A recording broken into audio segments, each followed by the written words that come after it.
Dear students, in this lecture, we have to study about the significant figures. इसके पहले के lecture में हम लोगों ने स्टडी किया था different kinds of errors. Errors क्या होता है और यह कैसे मेजरमेंट पे आ जाता है, इसकी स्टडी हमने किया था. ओरिजिन ऑफ एरर क्या होता है और एरर को हम कैसे मिनिमाइज कर सकते हैं. Our accuracy is limited to the least count of the instrument used during the measurement. जब कोई भी मेजरमेंट हम करते हैं तो उसमें उसकी एक्यूरेसी डिपेंड करता है इंस्ट्रूमेंट के लिस्ट काउंट के ऊपर. For example, you are using a metre scale and by using this meter scale having the least count 1 centimeter. You are using a length of the rod and that length is 150 centimeter. 150 centimetre इसलिए कि इस scale का जो हम use कर रहे हैं उसका लिस्ट काउंट 1 सेंटीमीटर है, लेकिन वहीं पे दूसरा मीटर स्केल हमने यूज किया और उसका लिस्ट काउंट 1 मिलीमीटर है. तो it is most probable the value will be changed, not 150 centimetre, it may be 150 centimetre and 2 millimetre. ऐसा भी हो सकता है. 150 सेंटीमीटर 1 मिलीमीटर भी हो सकता है, 150 सेंटीमीटर 2 मिलीमीटर भी हो सकता है, 150 सेंटीमीटर 3 मिलीमीटर भी हो सकता है, या फिर 149 सेंटीमीटर और 8 मिलीमीटर, 7 मिलीमीटर, 6 मिलीमीटर जो भी हो सकता है. मतलब ये कि यहाँ पे मिलीमीटर का स्केल नहीं है, इसलिए हम मिलीमीटर में ऑब्जर्वेशन नहीं ले सकते. इसका लिस्ट काउंट सेंटीमीटर है, 1 सेंटीमीटर है, और यहाँ जो हमने स्केल यूज किया इसका लिस्ट काउंट है मिलीमीटर, मतलब हम 1 मिलीमीटर भी मेजर कर सकते हैं. तो इस तरह से एक्यूरेट ऑब्जर्वेशन कौन सा होगा? एक्यूरेट ऑब्जर्वेशन वह होगा जिसमें लिस्ट काउंट स्मॉल है, और इस स्केल में जिसका लिस्ट काउंट 1 मिलीमीटर है यहाँ पे स्मॉल लिस्ट काउंट है, और वही लेंथ जो हमने 150 सेंटीमीटर मेजर किया था, 150 centimetre, by using the meter scale having the list count 1 centimeter, by using another scale having the list count 1 millimeter, you can found another observation like 150.1 centimeter. It may be 0.2, may be 0.3, 0.4, मतलब कि यहाँ change आएगा. और ये change क्यों आ रहा है? इसलिए कि हमने लिस्ट काउंट स्मॉल कर दिया. ये 149 पे भी जा सकता है, 149 पॉइंट कुछ भी आ सकता है, 8, 9, 7, 6 समथिंग. तो यह क्यों हो रहा है? Due to the least count. तो therefore on least count the accuracy also depends. Suppose that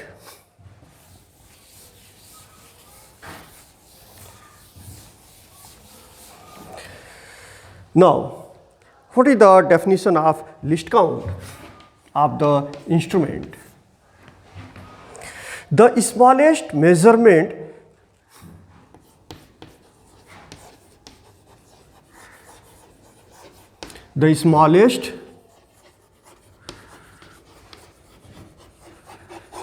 measurement that can be made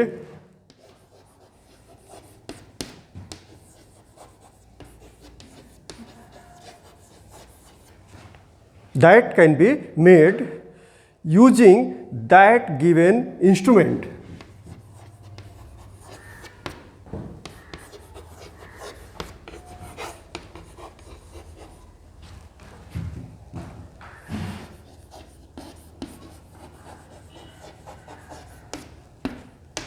तो सिंपल वे में हम कह सकते हैं कि लिस्ट काउंट वह स्मॉलेस्ट मेजरमेंट है जो हम अपने इंस्ट्रूमेंट से मेजर कर सकते हैं. तो there are various examples of the least count. meter scale, if the meter scale is given to you and in that meter scale the smallest measurement can be done by that meter scale is 1 millimeter. मतलब कि हमारे पास एक ऐसा metre scale है जिससे हम कम से कम 1 millimetre का डिस्टेंस मेजर कर सकते हैं, तो हमारा लिस्ट काउंट हो गया 1 मिलीमीटर। आप डेली जो मीटर स्केल यूज़ करते हो, जो पट्टी यूज़ करते हो, स्केल यूज़ करते हो, आपके स्केल में जो सबसे बारीक डिवीज़न बना रहता है उसकी वैल्यू होती है 1 मिलीमीटर, इसलिए आपके स्केल का जो लिस्ट काउंट होगा 1 मिलीमीटर होगा। आप जो वॉच यूज करते हो, जो क्लॉक यूज करते हो टाइम को मेजर करने के लिए, अगर आपका क्लॉक जो सिंपल क्लॉक होता है लैब में आप यूज करते हो, कम से कम 1 सेकेंड का टाइम मेजर करता है तो उसका लिस्ट काउंट हो गया 1 सेकेंड। थर्मोमीटर आप यूज करते हो और वह thermometer smallest temperature 1 degree centigrade measure करता है, 1 डिग्री सेल्सियस मेज़र करता है, तो आपके थर्मोमीटर का लिस्ट काउंट हो गया 1 degree centigrade. Similarly the various instrument you used in your daily life and each instruments having the list count. Now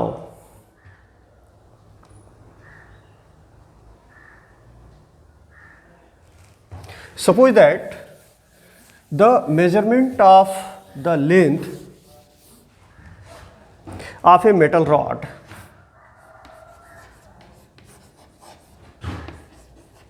एक मेटल रॉड है जिसका हम लेंथ मेजर कर रहे हैं और ऐसे स्केल से मेजर कर रहे हैं जिसका लिस्ट काउंट है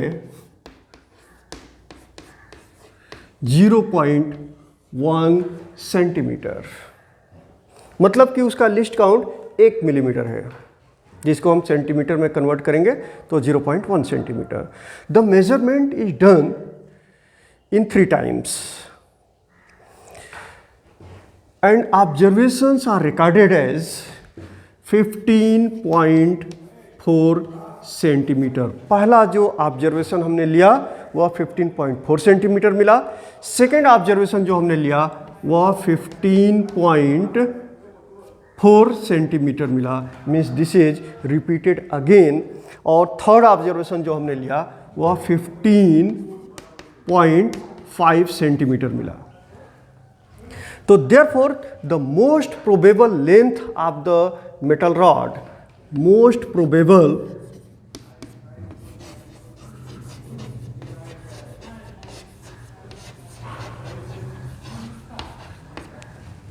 probable length will be the arithmetic mean of all these observations.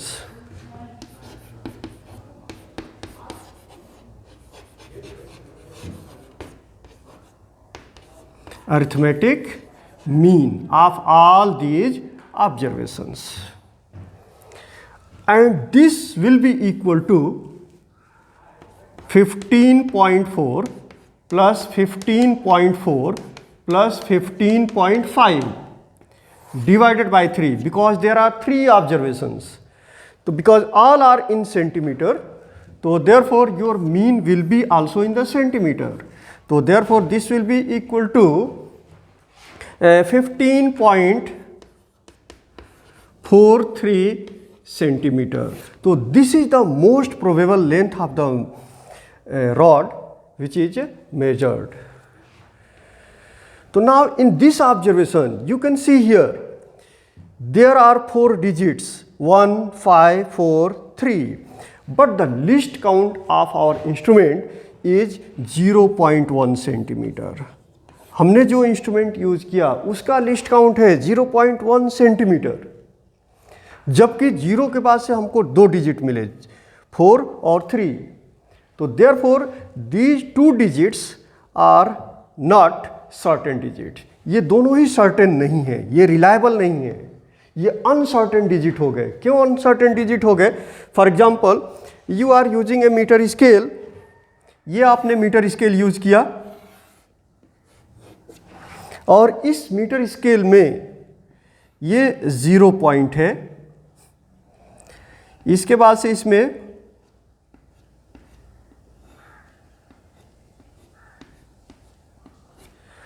मैंने स्केल को जरा बड़ा कर दिया क्लियर देखने के लिए। तो ये 0 है, यहाँ 0.5 सेंटीमीटर आ गया, यहाँ 1 सेंटीमीटर आ गया। फिर ऐसे ही डिवीजन आएंगे,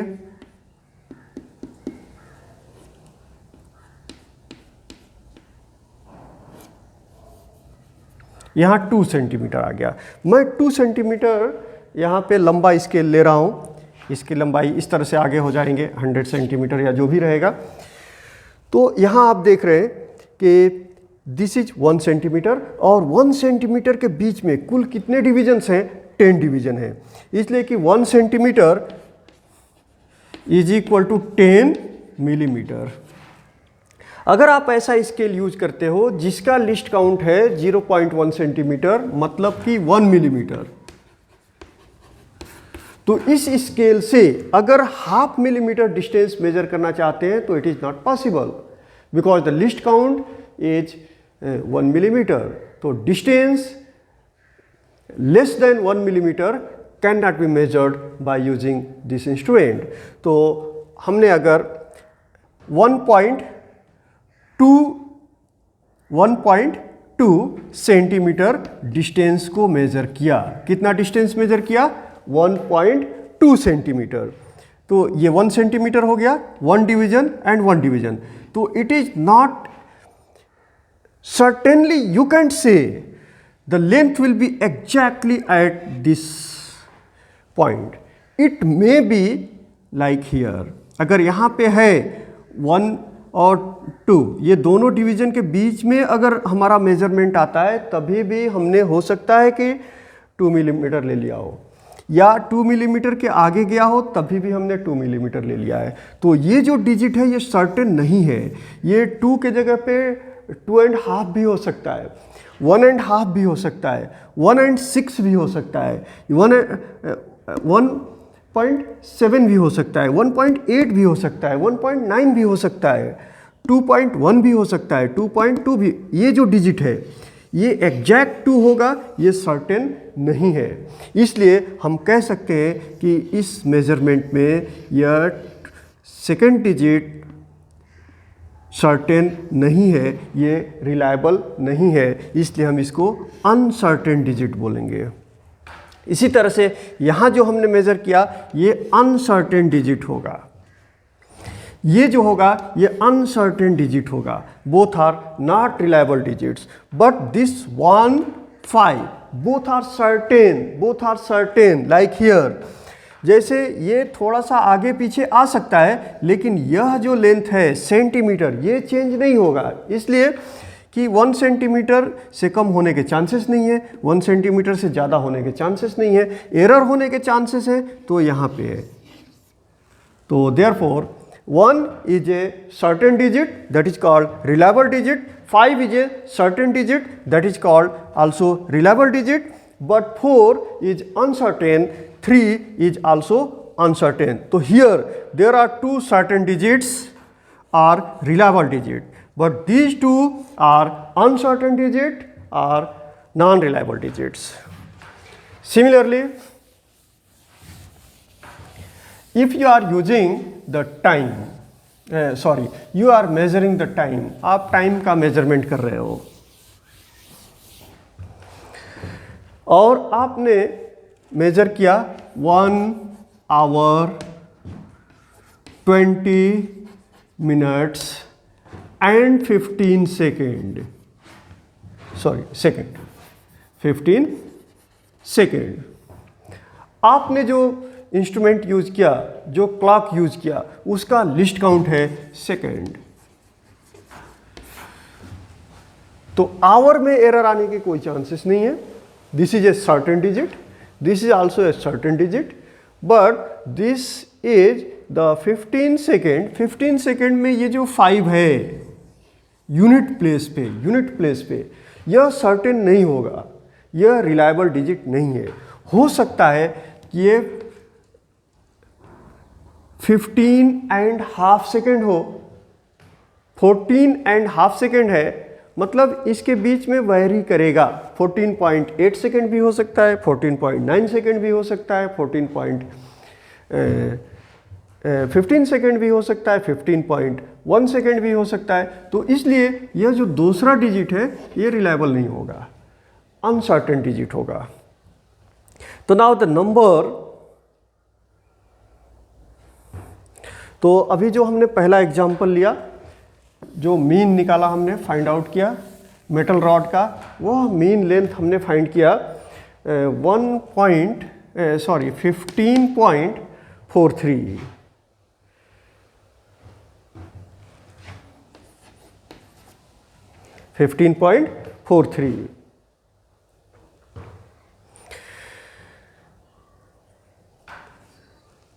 These are certain digits, reliable digit. These two are uncertain digit. So what is the significant figure? Significant figures are those figures which are certain figures, certain digit. मतलब जो certain digit है वह significant figure में तो आएगा ही आएगा। Certain digit के बाद जो पहला अनसर्टेन डिजिट आता है वह भी सिग्निफिकेंट फिगर होगा। तो इसलिए यहाँ पे सिग्निफिकेंट फिगर क्या होगा? 154। सिग्निफिकेंट डिजिट्स कौन कौन से हैं इसमें? 1, 5 एंड 4। कुल कितने डिजिट्स आए? 3 डिजिट। तो देयरफॉर यू कैन से significant figure is equal to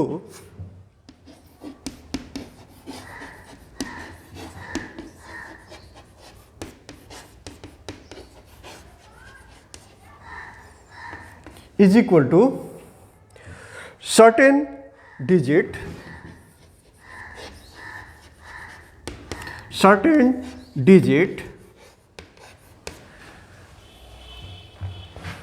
plus one uncertain digit plus one uncertain digit।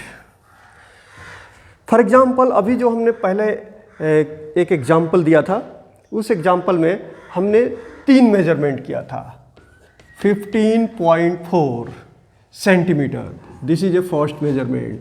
Second measurement is also 15.4 centimeter and in third measurement 15.5 centimeter।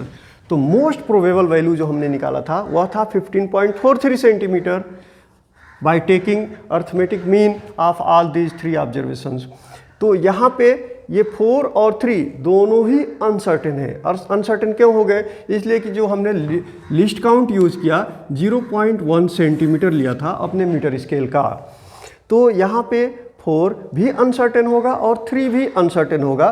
तो यहाँ पे सर्टेन डिजिट हो गए 15 मतलब 15 और एक अनसर्टेन भी लेंगे तो जो उसके बाद अनसर्टेन होगा दैट इज ए 4। तो इसमें सिग्निफिकेंट फिगर क्या हो गया? 154। यहाँ पे सिग्निफिकेंट फिगर क्या होगा? यहाँ पे 15 that is a certain digit but 0.4 here.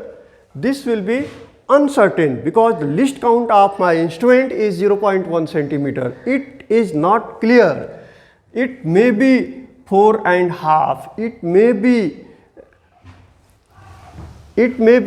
4.5. It may be 3.5. तो ये फिक्स नहीं है because the least count of instrument is 0.1 centimeter. तो therefore this is also a certain digit, uncertain digit। तो इसमें सिग्निफिकेंट फिगर क्या हो गए? 1, 5 एंड 4। तो नंबर ऑफ डिजिट्स कितने हुए सिग्निफिकेंट फिगर्स में? 3 डिजिट्स। यहाँ पे सिग्निफिकेंट फिगर क्या होगा? 1 and 5 both are certain digits but this 4 uncertain because least count is 0.1। तो देयरफॉर सिग्निफिकेंट फिगर्स क्या होंगे? 1, 5 एंड 4। यहाँ पे सिग्निफिकेंट फिगर क्या होगा? 1, 5 and 5 because this is uncertain and these 2 are certain digits. तो इस तरह से हम सिग्निफिकेंट फिगर को फाइंड आउट कर सकते हैं, सिग्निफिकेंट डिजिट्स कितने होंगे ये मालूम कर सकते हैं।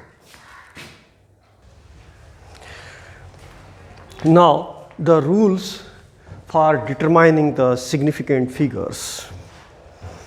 सिग्निफिकेंट फिगर को डिटरमाइन करने के लिए रूल्स क्या है? तो first is all the non-zero digits are significant. For example, if the volume of an object is 178.43 centimeter cube,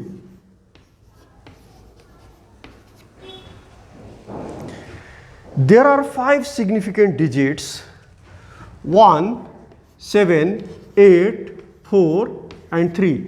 These all are significant digit. तो कुल कितने significant digit हो गए? 1, 7, 8, 4, 3. ये सभी के सभी significant digit हो जाएंगे। मतलब कि all the non-zero digits, जितने भी digits हैं हमारे measurement में, सभी के सभी non-zero digits हैं।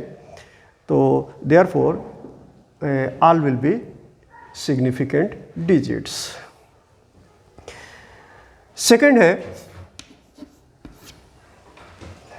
all the zeros between two non-zero digits are significant figures.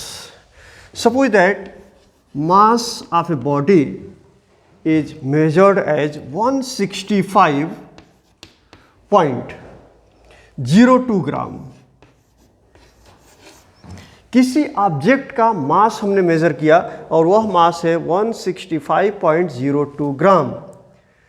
तो इसमें नॉन जीरो डिजिट्स के बीच अगर जीरो आता है तो वो भी सिग्निफिकेंट फिगर होगा। 1 is a non zero already, तो there is no doubt it will be the significant already. 6 non zero है, इसमें भी कोई डाउट नहीं है, ये भी सिग्निफिकेंट फिगर होगा। 5 नॉन जीरो है, इसमें भी कोई डाउट नहीं है, ये तो सिग्निफिकेंट फिगर होगा। लेकिन इसके बाद जीरो आता है तो जीरो सिग्निफिकेंट होगा या नॉन सिग्निफिकेंट होगा। फिर 2 ऑलरेडी सिग्निफिकेंट फिगर होगा इसलिए कि नॉन जीरो है। तो इन दोनों ही नॉन जीरो डिजिट्स के बीच जीरो आता है, इसलिए इस जीरो को भी हम सिग्निफिकेंट फिगर में काउंट करेंगे। और इस तरह से टोटल सिग्निफिकेंट फिगर्स हो गए 1, 6, 5, 0 और 2। तो 5 सिग्निफिकेंट फिगर्स आ गए, 5 सिग्निफिकेंट डिजिट्स इसमें हो गए।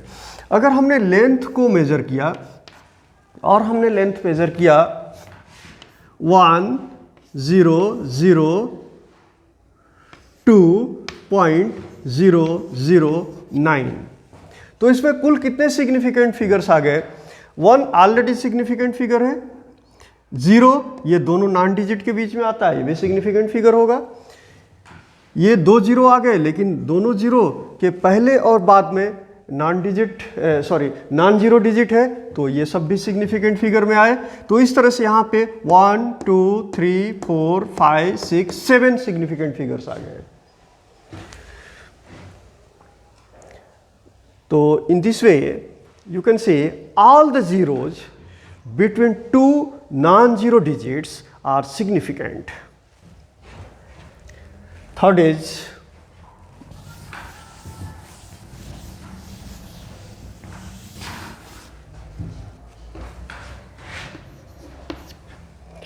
Third rule is if the number is less than 1, अगर कोई नंबर 1 से छोटा है तो जाहिर सी बात है 1 से छोटा है तो 0.1 1 से छोटा है, 0.05 ये भी 1 से छोटा हो गया।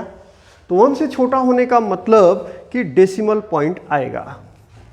तो एक एग्जाम्पल हमने लिया 0.00965, ये नंबर 1 से छोटा है।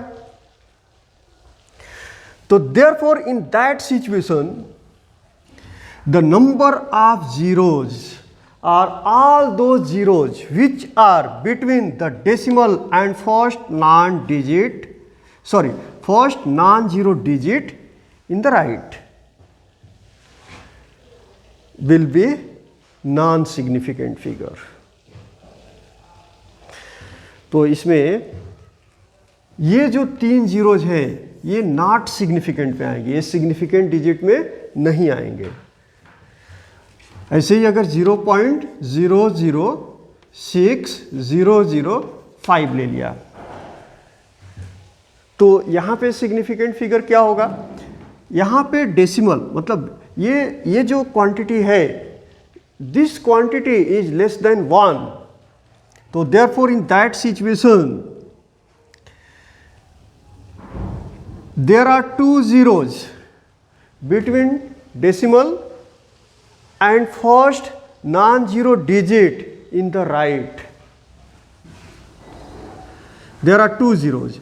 So these 2 underlined zeros will be not significant figure. But these two zeros are between 2 non-zero digits. तो therefore these will be significant figures. तो इसमें कुल significant figures कितने होंगे? 1, 2, 3, 4. There are 4 significant figures. इसमें कितने significant figures आएंगे? 3 significant figures. 0.05006. तो यहाँ पे ये 0 सिग्निफिकेंट नहीं है और ये 2 0 सिग्निफिकेंट्स हैं, इसलिए यहाँ पे भी सिग्निफिकेंट फिगर्स कितने हो गए? 1, 2, 3, 4. In this way, you can say if the number is less than 1, the zeros on the right of the decimal point and to the left of first non-zero digit are not significant.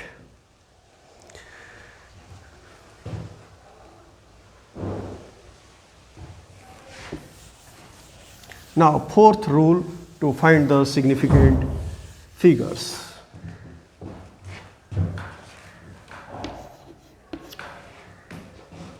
The zeros on the right hand side of last non-zero number are significant.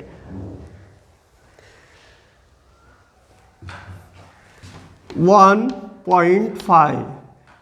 इसमें कुल significant figures कौन कौन से हैं? 1 and 5.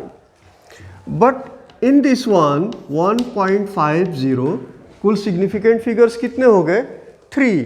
इसलिए कि decimal के बाद, डेसिमल के राइट में नॉन जीरो डिजिट के बाद जो जीरो आता है वह सिग्निफिकेंट फिगर होता है. The zeros on the right hand side of last non-zero number are significant. 1.500, यहाँ पे ये दोनों जीरो सिग्निफिकेंट फिगर्स में आएंगे. 1.5000, यहाँ पे सिग्निफिकेंट फिगर्स हो जाएंगे 15000. तो कुल कितने डिजिट हुए? यहाँ पे 1, 2, 3, 4, 5. यहाँ पे 5 सिग्निफिकेंट फिगर्स हो गए. यहाँ पे 1, 2, 3, 4 सिग्निफिकेंट फिगर्स हो गए. यहाँ पे 1, 2, 3 सिग्निफिकेंट फिगर्स हो गए. यहाँ पे 1, 2 सिग्निफिकेंट फिगर्स हो गए. इसको आप ऐसे भी समझ सकते हो कि यह जो मेजरमेंट है क्या इंडिकेट करता है? ये इंडिकेट करता है कि हमने जो स्केल यूज़ किया उसमें हमारी एक्यूरेसी लेवल 0.1 तक मेंटेन था. यह क्या एक्सप्लेन करता है कि यहाँ पे जो हमने लिस्ट काउंट यूज़ किया उसकी एक्यूरेसी लेवल थी 0.01, मतलब यहाँ तक हमारा लिस्ट काउंट जा रहा है. तो ये अनसर्टेन होगा. इधर वाले सर्टेन होंगे लेकिन ये अनसर्टेन होगा. लेकिन एक जो सर्टेन के बाद से जो अनसर्टेन डिजिट आता है वो भी सिग्निफिकेंट फिगर होता है. यहाँ पे जो हमने स्केल यूज़ किया उसका लिस्ट काउंट होगा 0.001. तो ये सर्टेन हो जाएंगे, ये भी सर्टेन होगा, ये भी सर्टेन डिजिट होगा, लेकिन ये अनसर्टेन डिजिट होगा. तो सर्टेन डिजिट के बाद जो नेक्स्ट कमिंग अनसर्टेन डिजिट होता है वो भी सिग्निफिकेंट फिगर में आता है. ऐसे ही हमने यहाँ पे जो स्केल यूज़ किया होगा उसका लिस्ट काउंट कितना होगा? 0.0001. तो यहाँ पे भी वैसे ही रूल लागू होता है. यहाँ तक तो हमारा सर्टेन डिजिट्स आएंगे और इसके बाद का जो डिजिट आएगा वह अनसर्टेन डिजिट में आएगा, इसलिए वह सिग्निफिकेंट फिगर में होगा. लेकिन जस्ट इसके अपोजिट अगर नॉन जीरो नंबर्स की नॉन डेसिमल नंबर्स की बात अगर हम करते हैं जिसमें डेसिमल पॉइंट नहीं लगा हुआ है, हमने कोई मेजरमेंट किया 125 मीटर हमने मेजर किया, इसमें कुल कितने सिग्निफिकेंट फिगर्स होंगे? 3 सिग्निफिकेंट फिगर्स होंगे। जबकि इसको हम 12500 सेंटीमीटर। अब यहाँ पे सिग्निफिकेंट फिगर्स कितने आ गए? ये जो नॉन जीरो डिजिट के बाद राइट में जो जीरो जाएंगे वह सिग्निफिकेंट फिगर्स नहीं होंगे, इसलिए यहाँ पे सिग्निफिकेंट फिगर भी 3 ही होगा। ऐसे ही इसको हम ले सकते हैं 125000, ये मिलीमीटर में आ गया। तो यहाँ पे नॉन जीरो जो डिजिट्स हैं वो 125 है, और इसके बाद जो जीरो आता है वह नॉन सिग्निफिकेंट में आता है, इसलिए यहाँ पे भी 3 ही सिग्निफिकेंट फिगर्स होंगे। तो इस तरह से हम सिग्निफिकेंट फिगर्स को फाइंड आउट कर सकते हैं। कोई भी नंबर दिया गया है जिसमें डेसिमल नहीं लगा है, 154,0,2,0,0, तो यहाँ पे आप इजीली बोल सकते हो कितने सिग्निफिकेंट फिगर्स होंगे। 1 तो सिग्निफिकेंट फिगर है, 5 is a significant figure, 4 is a significant figure, and 0 is between 2 non-zero digits, so therefore this will be also a significant figure, but these 3 zeros are in the right of these this last non-zero digit, so therefore these 3 zeros will be non-significant figures. तो therefore total significant figures कितने हुए? 15402, मतलब 1 2 3 4 5, तो इसमें 5 significant figures आएंगे।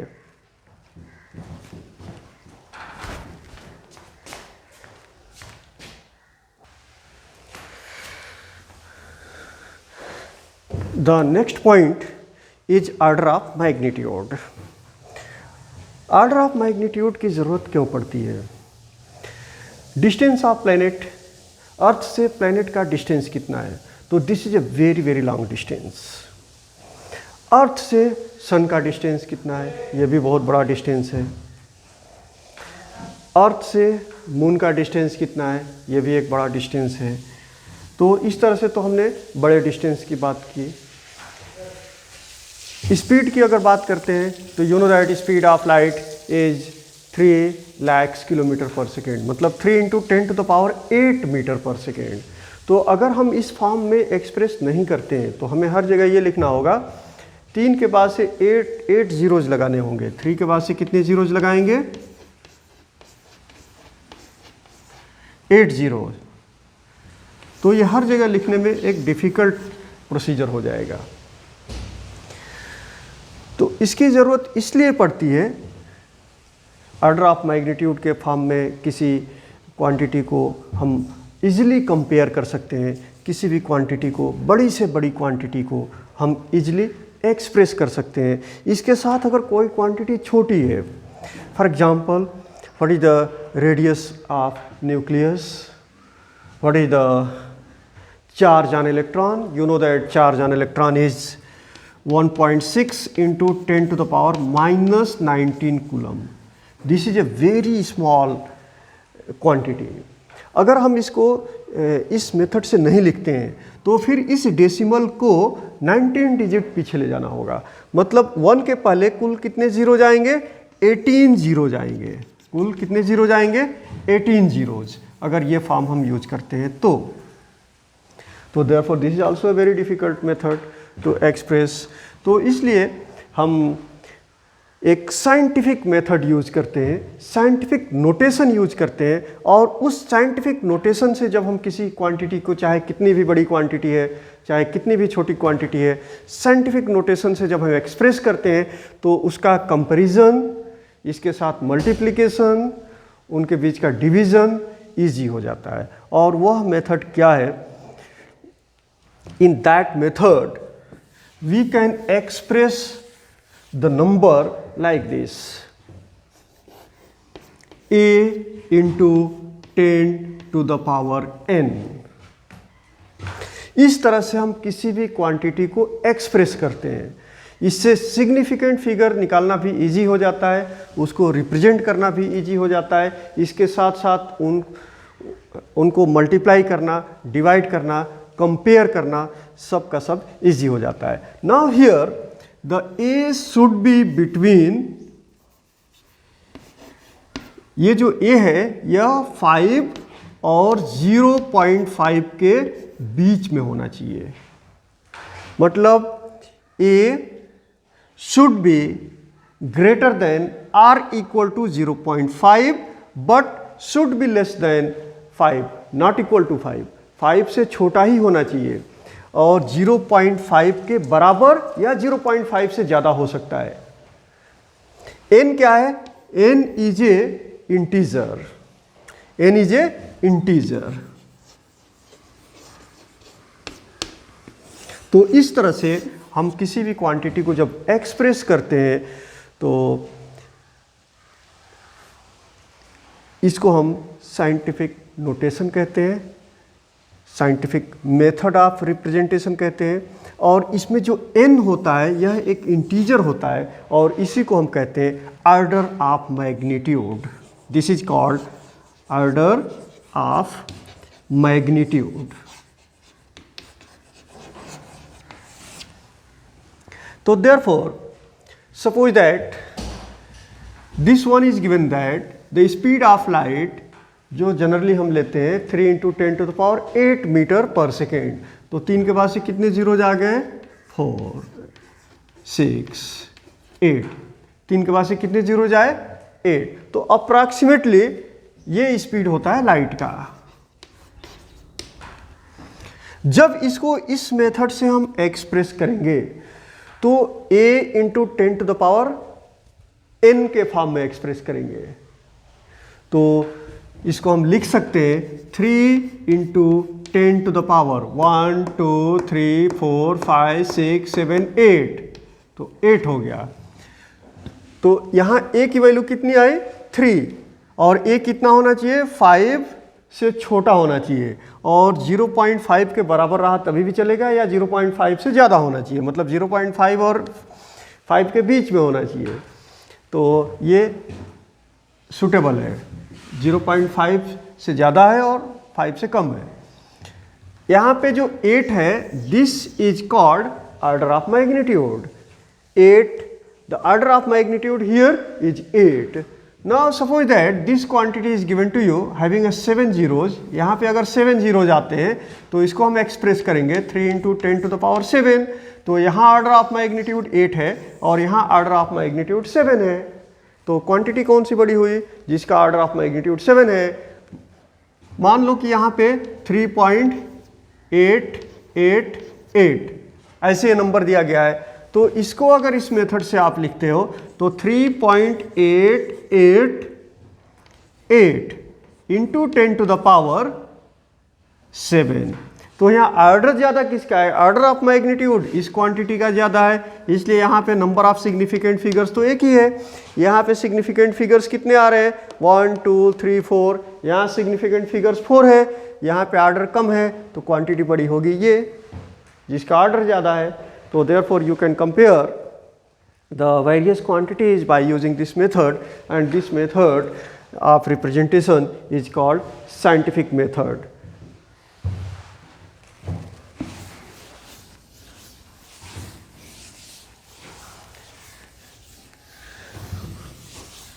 Now you know that radius of Earth,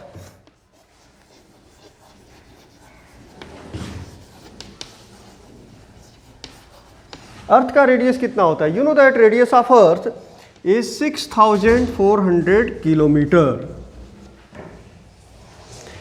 अगर इसको हम मीटर में कन्वर्ट करते हैं तो this will be equal to 6400 और 3 zeros और आ जाएंगे, ये हो जाएगा मीटर। अगर इसको हम पावर ऑफ 10 में एक्सप्रेस करते हैं तो ये हो जाएगा 6.4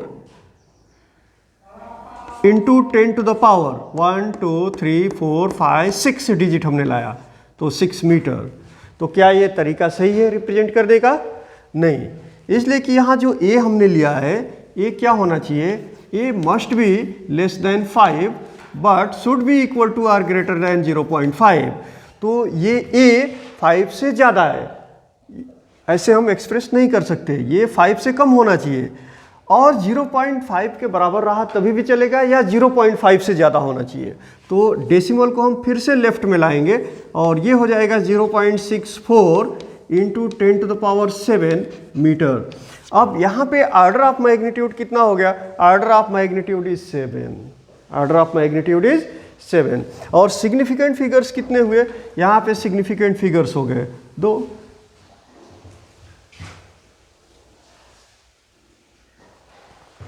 Similarly, magnitude of charge on electron, you know that charge on electron is 1.6 into 10 to the power minus 19 coulomb.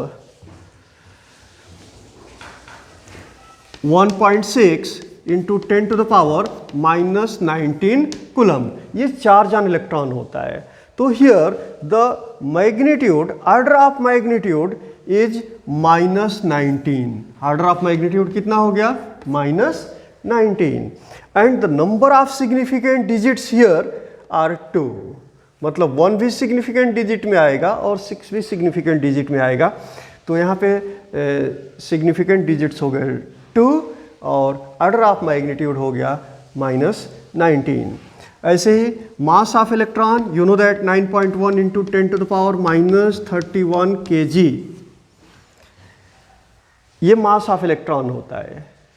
तो यहाँ पे 9.1 है, राइट? 9.1। तो इसको भी इस फॉर्म में ला सकते हैं और ऑर्डर ऑफ मैग्नीट्यूड निकाल सकते हैं। 9.1 इज ग्रेटर देन 5, तो therefore you bring this one in the range, that is A should be less than 5 but may be greater than or equal to 0.5। तो अगर पॉइंट यहाँ लाएंगे तो ये हो जाएगा, ऑर्डर कितना हो जाएगा? -32। तो in this way the different quantities, either big quantities or small quantities, you can express by this method, that is a scientific method.